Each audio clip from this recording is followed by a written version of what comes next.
Voilà, welcome back. Bon retour déjà sur ce beau plateau de cette émission. Aïe, chez Bissondoule, une émission pas comme les autres. Émission Nzambata Larana Angelou Nae. Avec moi, Betty Massengou, la journaliste internationale, la lumière de la presse congolaise, Bakisara Mama Lopango. Voilà, merci beaucoup à Montréal, l'ingénieur Guy Moteba, Motema Fanny Kaoya, Aïe, Valobi, merci en tout cas pour cette très belle chanson. Tala Bakondi, une chanson de l'artiste musicien Chris Black Têtu. En tout cas, bravo l'artiste. Félicitations, il est déjà sur ces plateaux. Bonjour et bon dimanche. Bonjour, merci. Boni, c'est ma micro bien star. Photo oui. Vraiment très bien. Surtout Bandeko, voilà dans l'émission, oui. Très bien. Oui. Boni santé. Santé, ça va quand même. Ça fait un bail. Oui, en tout cas.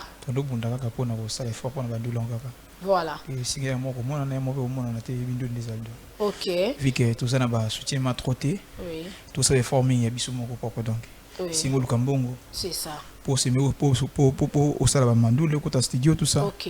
Et puis au salon clip. Ici on va force monsieur ici non. Bisous mon tout ça vu que tu as pour tête. Bisous mon tout. La minute on laisse non musique. Oui. Mais il y aura aussi un moment musique relaisse ça yo hein. Oui. Yango c'est bandé. Il y aura toujours boy. Vice versa. Yo on laisse ça yepé à relaisse ça yo. Parce que yé l'air à relaisse ça yo comme il laisse yo à vie. Oui. Pour na libéla. Pour na libéla au ça son bon thé pour na voilà, aïe, c'est comme ça. Donc la vie c'est comme ça. Oui. Donc il y aura un moment, le lot aux les non pose bunda. Yo mon comme les sponsor, partenaire, producteur, distributeur, manager et surtout producteur concert et comme au côté aux zongi kwenda vutuka. Parce que tout ça na banzembo ezebeli. OK. Ça ba chanson matin mebeli. Et pendant qu'on réalisation qu'on ça ba clip écouter fa. Surtout ça. Moni bandana ça ko lancer extrait ya. Tala kondi, tala temps edma. Okay. Ça veut dire ma coquille ça maté. Donc nous les ali, dans les ali. Mais idée on ozongo no wapi oyemba nzembo atala bakonzi. Ozoyembela plus makambo yo bakonzi bazo sala. Ouais. Peuple congolais azo souffrir, population azo nyokwa mais bakonzi bazo lia bien, bazo tangisa bana la bango na poto. Oyebi nzembo yo en tout cas chers amis, j'ai de larmes aux yeux. Permettez-moi. En tout cas, franchement, je vous dis vraiment, j'ai de larmes aux yeux. Na yoki nzembo yo, ma emi souffrant me tambolingai. Koyoka pasi o population ezo lela, ezo nyokwama. Et koyemba nzembo oyo, boza vraiment ebelete. Ba artiste musicien bozo yemba pasi ya Congo, pasi ya congolais ya population. Un mot d'abord par rapport à ça. Idée wane utaki wapi. Bon. Vu que nous avons des souffrances, nous vivons. Moi, je vais rappeler que nous avons mais nous devons vivre ensemble. Tous souffrir. Tous souffrir tant et puis, nous avons une communion depuis longtemps. J'ai un mandat il y a Leka. Il y a président Leka. Puis il est tombé sur la présidence et tout ça. Toujours continuer toujours dans la passion. Donc, passion, on a Isaki Tina Banda. Mandat wana yesu na mandat oyo. Oui, et ils ont continué. Ils ont continué car. Ils ont continué. OK. Oui. Tout le monde est noté. Tout ça. Obimisa ngoka. Oui, ça va kapona. Ba yoka makambo ba sala biso parce que tout se fait na ngote. Ils ont noté pour na chrétien bangote.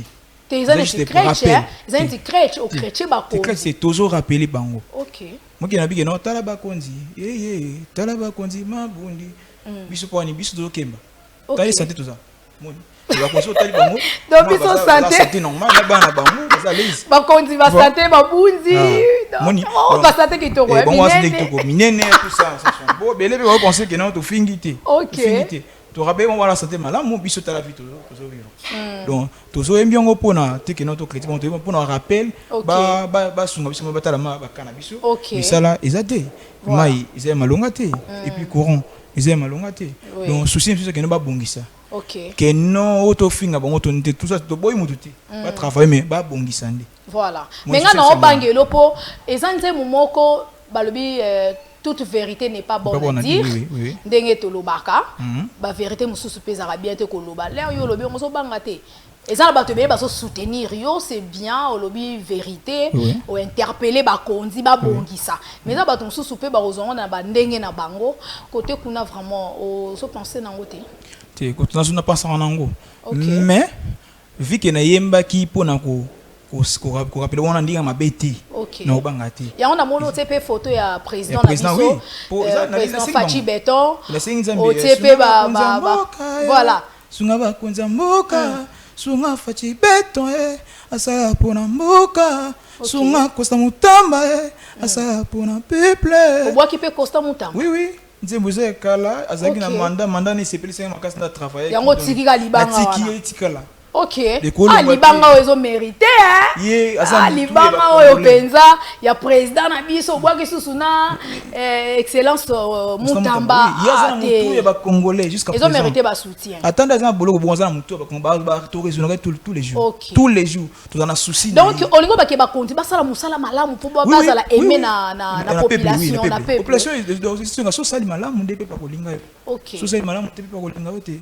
ok on voit qu'ils sont honorables Christelle non Thérèse Kaikomba ah ok Thérèse Kaikomba asa ministre des affaires étrangères Thérèse Kaikomba pour na musala basali na bata o to li kana ba guerre yak makasi ya ba te beli ba lobaki te et tout mona yibango constante matembeni telemi j'appelle papa ministre j'appelle ba telemaki et puis yemoko leader Papa Fachi a télémaki tout le monde a besoin de souci na biso et puis sous na bosso na politique na quoi parce que a télémaka ndolo ba mais bele bandolo ba te bosso na politique Papa Sango Israël Mutombo oui na quoi qui dédicace parce que ambasala qui batona na mangeno te bato na besoin mboka comme déjà okuta déjà na Papa Sango souci des ngwandi en tout cas message na Papa Sango na yebi ke ya sungaka alanda biso même entourage na message oyo ba yoka yango ba rolanda émission oyo et même na ba réseaux sociaux ne to kosaka émission ba rolanda ngo olobini na Papa Sango Israël Mutombo surtout na ndenge o dédicacé honoré en tout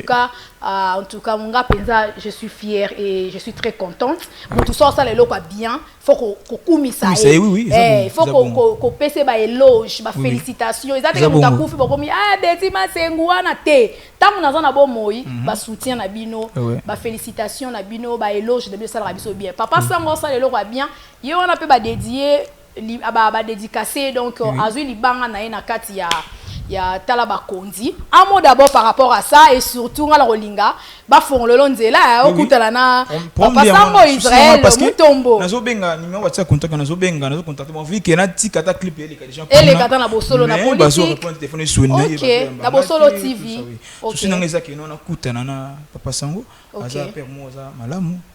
Na kotala na souci ya mboka ndalo bilaka mboka soko moni mabeza koto il faut loba.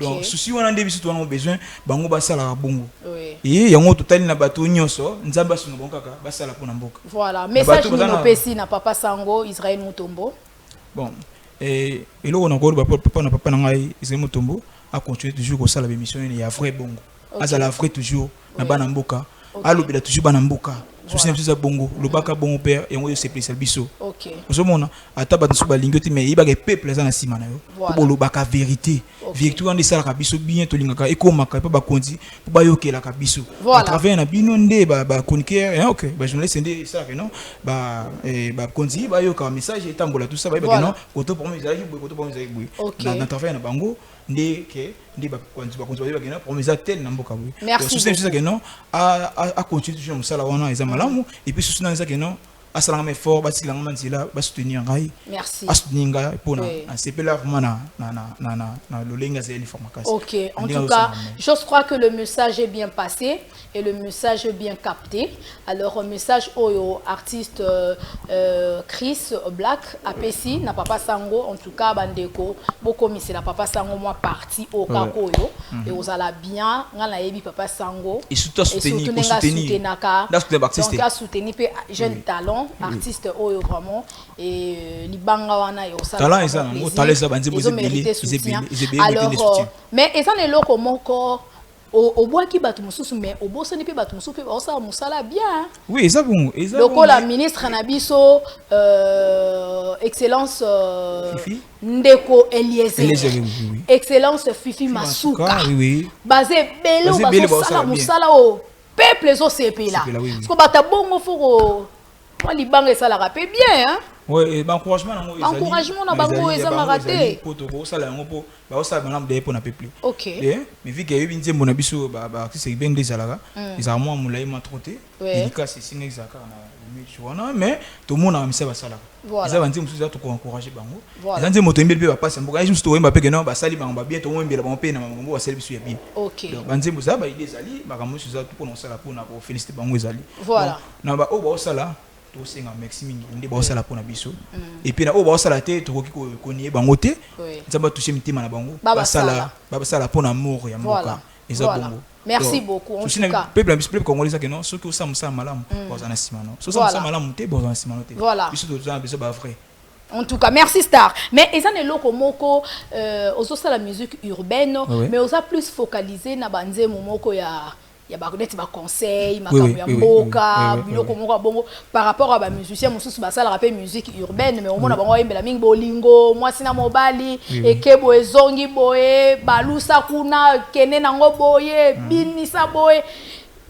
pourquoi différence wana pourquoi kena ngambo wana te je sais pas bon ngiri baté na ngambo wana te ngaza artiste mo boye à travers parce que ba style belé OK et deuxièmement na komaka makambo nyonso esi pasa na monde yo somba nzembo te na somba nzembo te na banzembo na oza pe parolier na ça parolier ngamona ko nzembo ah bon OK nzembo nyonso tine bane félicitations hein donc nzembo tine bane susuka nyonso ngamona ko ngamu datinga ta IOT ata OT ngamona chi OK donc na ça banzembo oyo ndeti nzembo na ibaki bana bazali bénédiction likabo nzamba pesa ko négliger bango te o un jour bakosunga yo lesa bango tangisa bango bokola bango sunga bango un jour bakosunga yo sokoza na zemi kolongola te mama bota sokoza na zemi kolongola te mama bota boti mwana lelo esingono ya lobi oboti mwana lelo esingono ya lobi sokoza na zemi kolongola te mama bota est-ce que ba idée wana voilà aïe voilà conseil pèse na ba maman surtout basi ebelo balongola bazemi wasundula bana na ba batikelo kwa soko na zemi bota ils étaient côté papa na maman kana ntimbo wana to lombela maman na papa pona papa pe basuba papa musupe batinda pe surtout batinda ba maman OK OK et to kolinga batika bana parce que avenir alobi ya bino ba maman eza mabuka bana est-ce que tongo longa basemi wana tout à fait eza malamu te eza te biloko to encourager donc photo pekisa yango donc on lobelaka makambo za mabe amour pezali mais na se basa trop te niloko monte OK na za no pesa conseil ana lo mabe awa basali boye na so yembila voilà et na sana banzembo ti ya ba niveau ba société nde banyokolaka bato OK nan pesité na okoma mais si tinde ba bendien po na sali pa bendien na sali pa ba libanais na sali ba composants ba s'afficher pa na biso ezali banzembo zo longa na ye na ngwana ba couleur na en tout cas c'est